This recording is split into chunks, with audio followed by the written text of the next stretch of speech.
심하게 졸려서 눈이 감기거나 하는 특수한 상황이 아니라면 우리는 눈앞의 물체를 다 잘 볼 수 있다고 생각합니다. 또 우리가 주의를 기울이기만 하면 원하는 만큼 대상에 대한 정보를 얻을 수 있다고 생각합니다. 그래서 인간의 눈은 카메라에 비유되곤 합니다. 우리가 눈으로 본 모든 대상의 특성을 복사하듯이 입력한다는 것이죠. 하지만 실제로는 기억 용량의 한계 때문에 그럴 수가 없습니다. 양적으로도 질적으로도 우리가 눈으로 보고 분명하게 떠올리는 대상들은 생각보다 많지가 않습니다.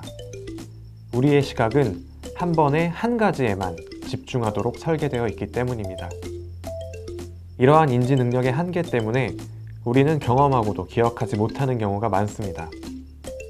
청문회나 법정의 증인신문에서 동일한 시각, 같은 장소에서 있었던 이들의 진술이 엇갈리는 경우를 종종 확인할 수 있습니다.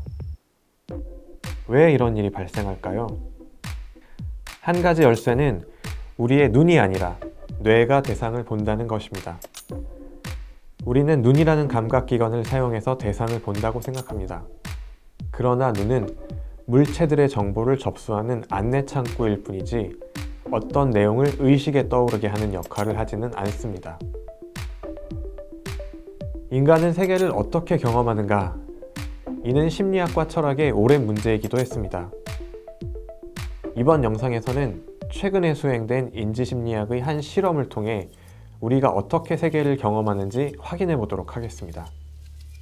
이어지는 농구 게임을 보면서 흰 옷을 입은 팀이 몇 번이나 패스를 하는지 세어보시기 바랍니다.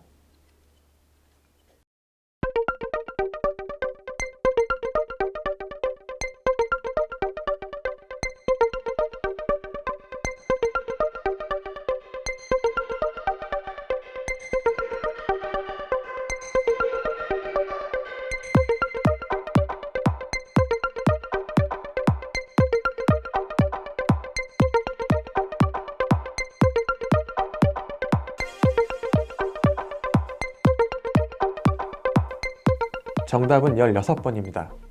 그런데 혹시 고릴라를 보셨나요?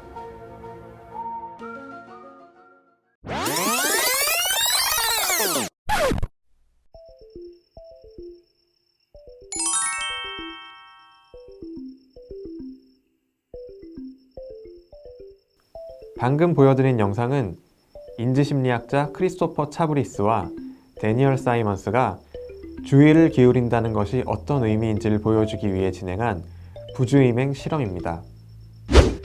이 실험에 참여한 사람 가운데 절반은 검은 고릴라 복장을 한 사람을 알아채지 못했다고 합니다. 주의를 기울이고 있는 시야 안에 낯선 물체가 나타났는데도 자각하지 못한 것이죠. 고릴라 복장을 한 사람은 꽤 긴 시간인 6초 동안 화면에 머물렀습니다. 그런데 왜 이런 결과가 나왔을까요? 실험자는 흰옷 팀에 집중하도록 실험을 설계했습니다. 흰옷을 입은 팀에 집중하던 피실험자들의 머릿속에는 검은색의 시각적 정보가 의미 있게 자리 잡을 수 없었고 검은 고릴라 복장을 한 사람을 의식적으로 경험하지 못했을 것입니다. 즉, 우리가 주의를 기울인다고 해도 우리의 시각이 향하는 대상 전체가 아니라 특정한 부분만 우리 의식에 접수됩니다. 똑같은 자극과 정보가 주어져도 이 틀에 따라 사람은 모두 질적, 양적으로 다른 경험을 합니다. 각자의 경험, 각자가 집중하는 것이 모두 다르기 때문입니다.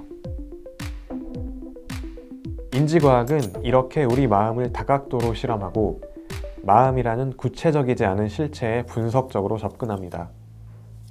철학적인 고민과 인문학적인 성찰이 아니라 과학적인 실험을 통해 우리 감각, 정서, 의지의 비밀을 밝히는 인지과학. 인지과학은 이제 상아탑 안에만 머물지 않고 마트, 은행, 병원 등 우리 생활 곳곳에 깊숙이 영향을 미치고 있으며 인공약물과 기계의 도움으로 도약한 인간의 마음이 어떻게 작용하는지, 기계와는 어떻게 영향을 주고받는지 이해하는 데 큰 도움을 주고 있습니다. 성찰, 직관으로는 알 수 없었던 마음의 숨겨진 측면들, 마음 테크놀로지로 도약하고 있는 우리 마음의 미래, 인지과학 실험실에서 더 많은 이야기를 만나보실 수 있습니다.